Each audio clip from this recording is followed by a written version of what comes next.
আসসালামু আলাইকুম ওয়া রাহমাতুল্লাহি ওয়া বারাকাতুহু। আলহামদুলিল্লাহি রাব্বিল আলামিন ওয়াসসালাতু ওয়াসসালামু আলা আশরাফিল আমবিয়াই ওয়াল মুরসালিন নবিয়িনা মুহাম্মদ ওয়া আলা আলিহি ওয়া আসহাবিহি আজমাইন, আম্মা বা'দ। সম্মানিত ছাত্র ভাইরা, আমি এখন প্রথম শ্রেণীর হাদিসের ক্লাস শুরু করছি। হাদিস নাম্বার হচ্ছে 7। হাদিসের বিষয়বস্তু সালামের ফজিলত ও সালাম প্রচারের হাদিস। হাদিসটি হচ্ছে এই: আন আব্দুল্লাহ ইবনে আমরিন রাদিয়াল্লাহু আনহুমা আন্না রাজুলান সাআলা নবিয়্যা সাল্লাল্লাহু আলাইহি ওয়াসাল্লাম আইয়ুল ইসলামি খায়রুন ক্বালা তুতঈমুত তুআমা ওয়া তাকরাউস সালামা আলা মান আরাফতা ওয়া মান লাম তা'রিফ। আন মানে হইতে আব্দুল্লাহ ইবনে আমরের পুত্র আব্দুল্লাহ হতে, রাদিয়াল্লাহু আনহুমা আল্লাহ তাদের দুজনের প্রতি রাজি হন। আনহুমা, আন মানে প্রতি, হুমা মানে তাদের দুইজনের প্রতি। তো এখানে আব্দুল্লাহ আর বিন আমর। তো হাদিসের এখানে পরিভাষা এরকম মুহাদ্দিসিনদের পরিভাষা আছে যে হাদিসের মধ্যে দুইজনই যদি সাহাবী হন তাহলে পরে রাদিয়াল্লাহু আনহুমা এটা ব্যবহার করে, আন মানে দ্বিবচন ব্যবহার করা হয়। তো সেই হিসাবে এখানে দ্বিবচন ব্যবহার করা হয়েছে, আনহুমা বলা হয়েছে, আনহু বলা হয়নি। কিন্তু অনেক হাদিসের মধ্যে দেখবেন আনহু, রাদিয়াল্লাহু আনহু মানে একজনের প্রতি দোয়া করা হয়েছে। আর এখানে দুইজনের প্রতি, যেহেতু দুইজনই সাহাবী, আব্দুল্লাহ সাহাবী এবং আমর দুইজনই সাহাবী। আন্না রাজুলান, আন্না মানে নিশ্চয়, রাজুলান মানে এক ব্যক্তি, সাআলা প্রশ্ন করলো নবিয়া সাল্লাল্লাহু আলাইহি সাল্লাম, নবী সাল্লাল্লাহু আলাইহি সাল্লামকে, আইয়ুল ইসলামে খায়রুন, আইয়ুন মানে কোন, ইসলাম মানে ইসলাম, খায়রুন মানে ভালো। তো কোন ইসলাম ভালো, তার মানে ইসলামের কোন জিনিসটি ভালো, এটা ছিল তার প্রশ্ন।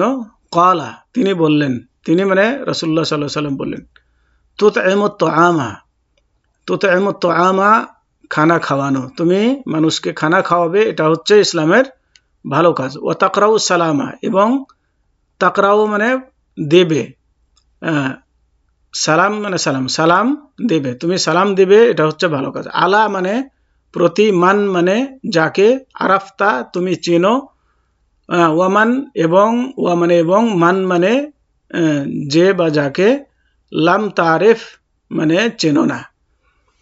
যাকে চেনো তাকেও সালাম দিবে, যাকে চেনো না তাকেও সালাম দিবে, এটা হচ্ছে ইসলামের ভালো কাজ। তাহলে এই হাদিসের মধ্যে দুটি জিনিস বলা হলো ইসলামের ভালো কাজ সম্পর্কে। একটা হচ্ছে অন্যকে খানা খাওয়ানো, এটা ভালো কাজ ইসলামের, আর সালাম প্রদান করা, এটা হচ্ছে ভালো কাজ। অর্থ দেখুন, আব্দুল্লাহ বিন আমর রাদিয়াল্লাহু আনহু হতে বর্ণিত জনৈক ব্যক্তি আল্লাহর নবী সাল্লাল্লাহু আলাইহি ওয়াসাল্লামকে জিজ্ঞেস করলো, প্রকৃত ইসলামের মধ্যে কোন কর্মগুলি বেশি ভালো? তিনি বললেন, প্রকৃত ইসলামের মধ্যে যে কর্মগুলি বেশি ভালো তার মধ্যে রয়েছে অন্যকে খানা খাওয়ানো এবং জানা অজানা সকলকেই সালাম দেওয়া।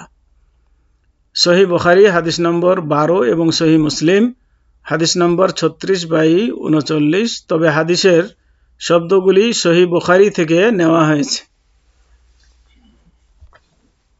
তার মানে ইতিপূর্বে আমি বলেছিলাম যে হাদিসের শব্দগুলি কোনো জায়গাতে আছে সহিহ মুসলিম থেকে নেওয়া হয়েছে, কোনো জায়গাতে বলা আছে সহিহ বুখারী থেকে নেওয়া হয়েছে। এ কথার অর্থ হচ্ছে এই হাদিসটি যখন বুখারী এবং মুসলিম উভয় জায়গাতেই উল্লেখ হয়েছে, কিন্তু হাদিসের শব্দের মধ্যে বুখারীতে হয়তো একরকম এসছে, মুসলিমে আর একরকম এসছে, কিন্তু হাদিসের সারমর্ম হয়তো একই ধরনের, কিন্তু শব্দ হয়তো কিছু ভিন্নতা এসছে। তো যেই হাদিসের শব্দগুলো এখানে উল্লেখ করা হয়েছে সেটা বলা হয়েছে এখানে। তার মানে এখানে যে হাদিস থেকে শব্দগুলো নেওয়া হয়েছে সেটা হচ্ছে বুখারী শরীফ। হাদিসের বর্ণনাকারীর পরিচয়। তিনি আব্দুল্লাহ বিন আমর বিন আস বিন ওয়াইল আস-সাহামি আল কুরাশি। তার দাদা কাব বিন লুয়াইয়ের সাথে আল্লাহর রাসূল সাল্লাল্লাহু আলাইহি ওয়াসাল্লামের বংশ একত্রে মিলিত হয়েছে। ইসলামের প্রাথমিক যুগে যারা ইসলাম গ্রহণ করেন তিনি তাদের অন্যতম। হাদিসের সারসংক্ষেপ অর্থ: আসসালাম আল্লাহর গুণবাচক একটি নাম। একজন ব্যক্তি যখন আসসালামু আলাইকুম বলে তখন এর অর্থ দাঁড়ায় আপনি আল্লাহর নিরাপত্তায় বা হেফাজতে থাকুন এবং আল্লাহ আপনার সহায়ক। অথবা সালামের আরেকটি অর্থ শান্তি, অর্থাৎ আপনার প্রতি আল্লাহর শান্তি অবতীর্ণ হোক। তো ন্যূনতম সালাম হলো আসসালামু আলাইকুম। যাকে সালাম দেওয়া হয়েছে তিনি একজন হলেও বহুবচন ব্যবহার করা চলবে। তার মানে একজনকে আপনি সালাম দিছেন, এখানে হওয়া উচিত ছিল আসসালামু আলাইকা, এক বচনের শব্দ কা ব্যবহার করা, কিন্তু আপনি কুম যখন ব্যবহার করবেন সেটাও ব্যবহার করা চলবে। কেন চলবে? কারণ বাক্যটি তাকে এবং তার সাথে ফেরেশতাদের শামিল করবে। এছাড়াও আরবি ভাষায় একটি নিয়ম আছে যে এক বচনের জায়গাতে বহুবচন সম্মানসূচক ব্যবহার করা হয়ে থাকে। তার মানে কোনো ব্যক্তিকে, যেমন আমরা বড় মানুষকে আপনি বলে সম্বোধন করি, তো অনুরূপভাবে আরবিতেও অনেক সময় ওই এক বচনের স্থানে বহুবচন ব্যবহার করা সম্মানসূচক বোঝায়। তো সেই হিসাবেও বলা যেতে পারে।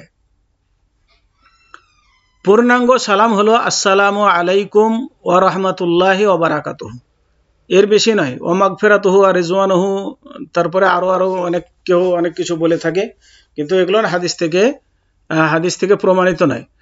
তা হাদিস থেকে যেটা প্রমাণিত, নিম্ন সালাম হলো আসসালামু আলাইকুম, এরপরে আর একটু বেশি করে বললে ওয়া রাহমাতুল্লাহ, আর একটু বেশি করে বললে ওয়া বারাকাতুহু, এ পর্যন্ত হচ্ছে পূর্ণ সালাম। যাকে সালাম দেওয়া হয়েছে তিনি যদি একজন হন তাহলে তার উপর সালামের উত্তর দেওয়া ওয়াজিব। আর যদি কোনো একদল লোককে সালাম দেওয়া হয় তাহলে তাদের উপর উত্তর দেওয়া ওয়াজিব কেফাই বা ফরজে কেফাই, অর্থাৎ তাদের মধ্যে থেকে যে কোনো একজন ব্যক্তি উত্তর দিলে সকলের তরফ হতে সালামের উত্তর আদায় হয়ে যাবে। কথাটা হচ্ছে এরকম যে আপনি একটা দলের মধ্যে গিয়ে সালাম দিলেন, তখন ওই দলের পক্ষ থেকে যদি আপনার সালামের উত্তর একজন দিয়ে দেয় তাহলে সবার পক্ষ থেকে এটা ওয়াজিব কেফাই হিসাবে আদায় হয়ে যাবে। সবাই যদি দেয় উত্তর তাও দিতে পারে, কিন্তু যদি কেউই না দেয় তাহলে পরে সবাই গুনাহগার হবে, এরকম বিষয়টি। তো কমপক্ষে একজন হলো দলের পক্ষ থেকে যেন তার উত্তর দেয়।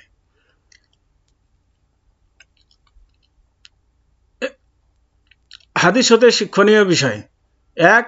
সালাম দেওয়া সুন্নাত ও সালামের উত্তর দেওয়া ওয়াজিব। 2. সুপ্রভাত বা শুভ সন্ধ্যা ইত্যাদি ইসলাম সম্মত অভ্যর্থনা নয়। এগুলো আমাদের ইসলাম এগুলো শিক্ষা দেয়নি। আমাদের ইসলাম শিক্ষা দিয়েছে সালাম আদান প্রদানের ক্ষেত্রে, এর মধ্যে সওয়াব আছে, নেকি আছে। 3. মুসলিম সমাজে পরিচিত ও অপরিচিত সকলকে সালাম দেওয়া শরীয়ত সম্মত কাজ। মানে যাকে চিনবেন শুধু তাকেই সালাম দিবেন এমনটি নয়, যাকে না চিনেন যদি তাকে মনে করেন যে মুসলমান তাহলে তাকেও সালাম দেওয়া যাবে।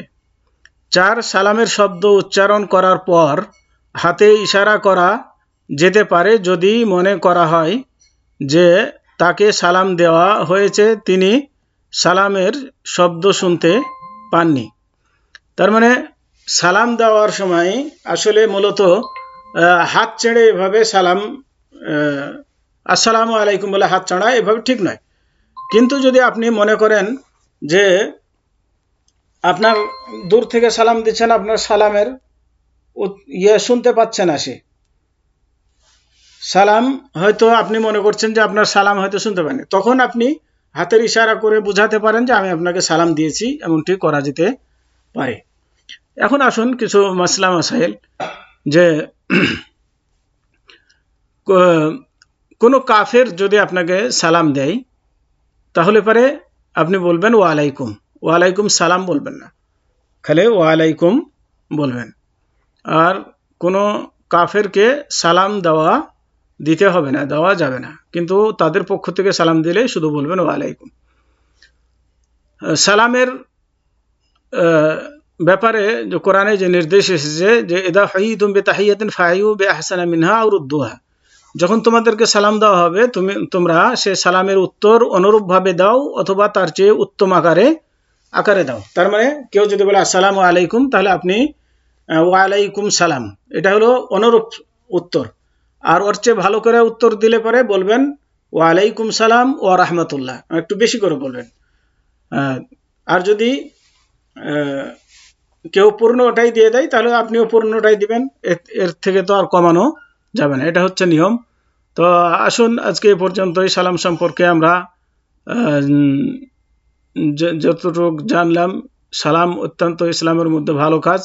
সালাম যত বেশি আদান প্রদান করবেন তত বেশি এটা হলো মুমিনের পরিচয়, এবং ভ্রাতৃত্ব বোধ বাড়বে, মানুষের সাথে মহব্বত ভালোবাসা বাড়বে। তো বেশি বেশি করে আমরা সালাম আদান প্রদান করব ইনশাআল্লাহ। আল্লাহ রাব্বুল আলামিন আমাদের সবাইকে তৌফিক দান করুন। 5, টেলিফোনে আলাপ করার সময় সালামের মাধ্যমে আলাপ আরম্ভ করা উচিত। প্রথমেই হ্যালো না বলে আসসালামু আলাইকুম বলে শুরু করবেন কথা।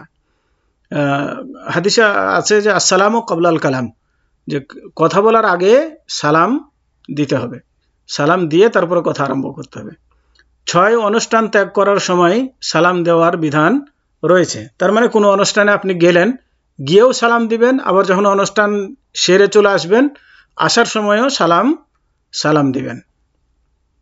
7, এ হাদিসে সালাম দেওয়া ও খাবার দান করার জন্য উৎসাহ দেওয়া হয়েছে।